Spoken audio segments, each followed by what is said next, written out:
What's good, ladies and gentlemen?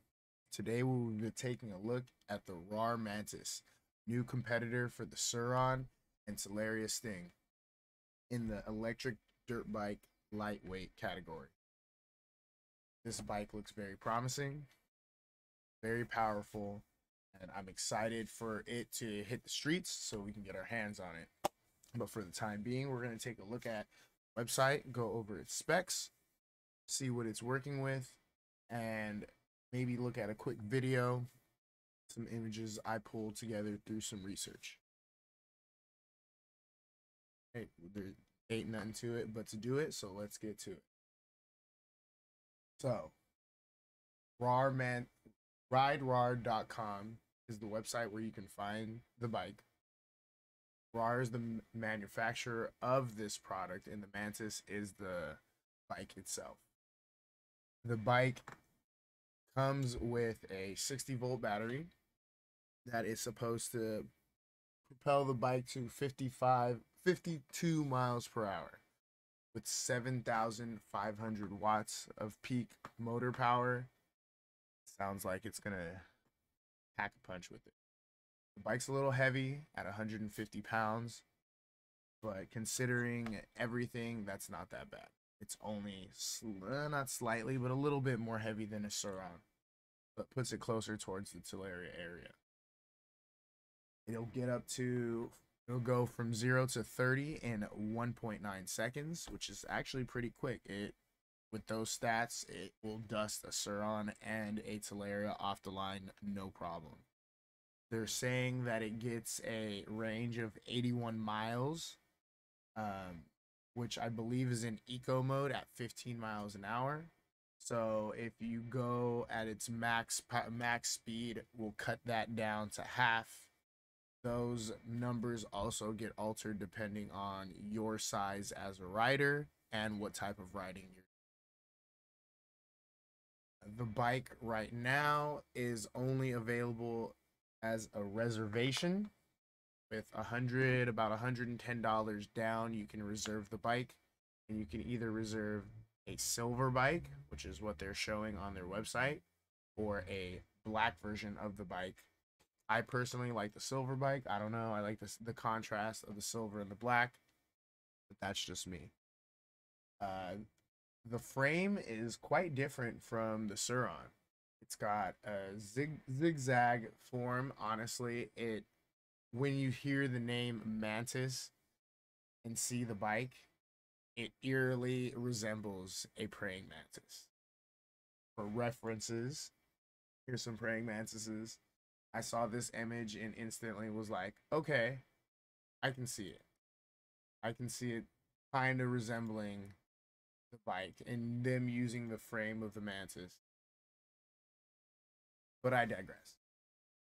So, we've gone over all the statistics. It's supposed to have power, speed, and range.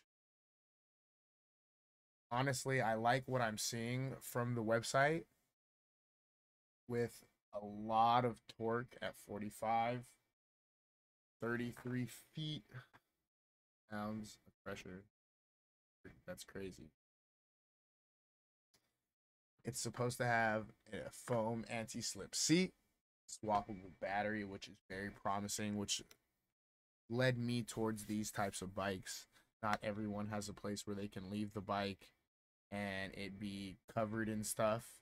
So being able to take the battery out and lock the bike up and charge the battery inside is highly, highly desirable for someone like myself. So that's one big thing I love about this. It comes stock with a large LED controller screen, so that's pretty sick. The hydraulic disc brakes is a good touch. You need some good power to be able to stop with that much speed this bike is supposed to have. The suspension, the front suspension, it's saying it's supposed to have KKE, so we'll see what the bike comes with once the customers start getting the bike. There's only one person from where I found on the internet that's ridden this bike, and they've ridden a prototype of the bike. In the video, which we'll probably look at a little later, The gentleman states and adamantly states that the company said to inform everyone that the bike he was riding was a prototype and the customer bikes will have different and better things on it. So I'm assuming it's going to have better quality, more details, so on and so forth. But I have some images that I'm going to show here in a little bit of what, upon doing a survey, they showed me some concepts, and the concept images that I saw I liked. It looks great compared to these bikes. These bikes look pretty sick. The bike itself looks badass. Like, the frame is definitely different from what we're used to, but that doesn't mean anything. As long as it's strong and sturdy and it can support the force and what you're putting it through, then hey, who can complain? The power system is supposed to be super crazy. It's supposed to be waterproof at a IPX7 rating. The controller, from what I've read, is going to be it's going to adapt to the rider. So depending on how you ride the bike, it'll adapt and give you different outputs and such.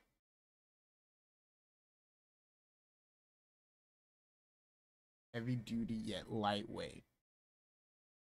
The frame was made with 6,000 tons of pressure, all aluminum alloy, same things that they make airplanes out of. So that makes it so the frame is strong but lightweight. And you want that with the bike. EMSM motor. With most bikes of this nature come with these types of motors. This is just a general motor for electric bikes these days if it's not a hub motor. We go into the controller. FOC Intelligent Controller offers real-time monitoring of throttle, speed, motor torque, and electric current power using multi-curve compliance algorithm. The controller constantly optimizes your riding experience based on the data from your driving style, creating a riding experience that matches the way you ride. I said before, it's going to adapt to you. Swappable battery, big thing, big W's here. This is a thing we like to see. Super quiet, I mean, I like the quiet, but generally, unless you're out by yourself, I would want someone to hear me coming by. I don't want someone to be like, oh, I couldn't hear him, that's why I walked out in front and got hit. With 80 miles, sheesh. Again, that varies, depends on riding mode, speed, and terrain. For example, eco mode will allow for an 80-mile riding range. So hey, don't full send it. If you can't get to where you gotta go in less than 80 miles. But it's gonna come with 3 riding modes, so that's super sick.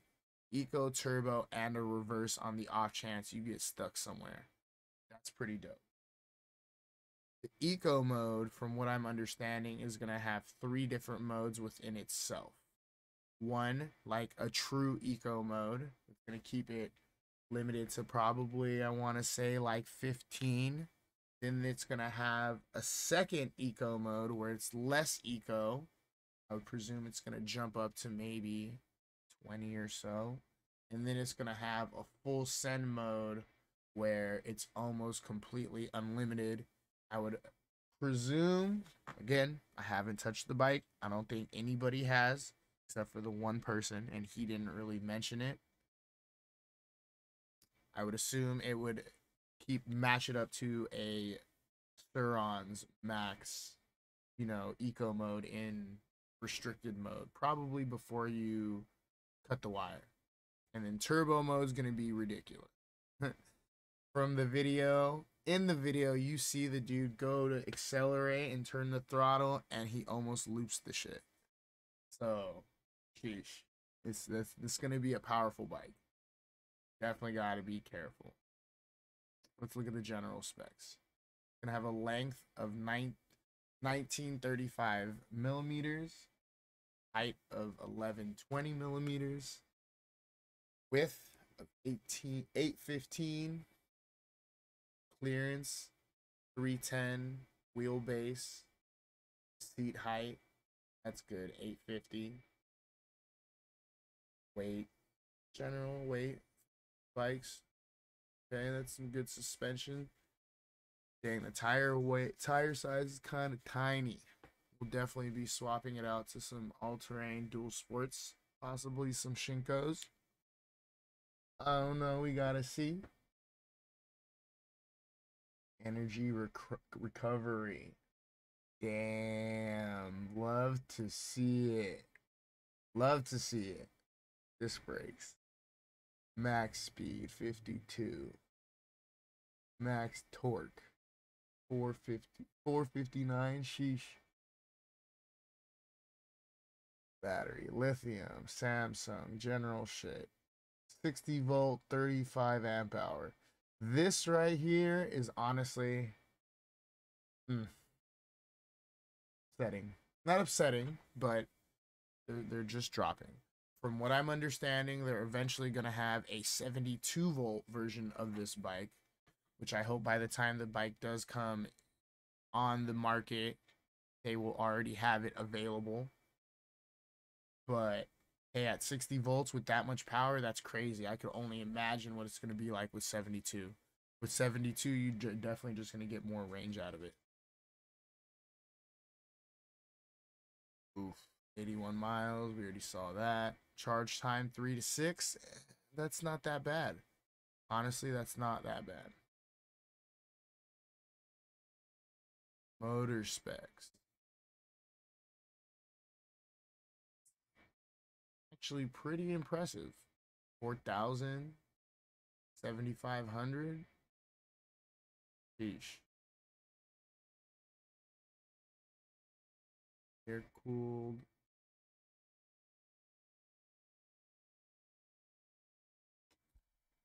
So the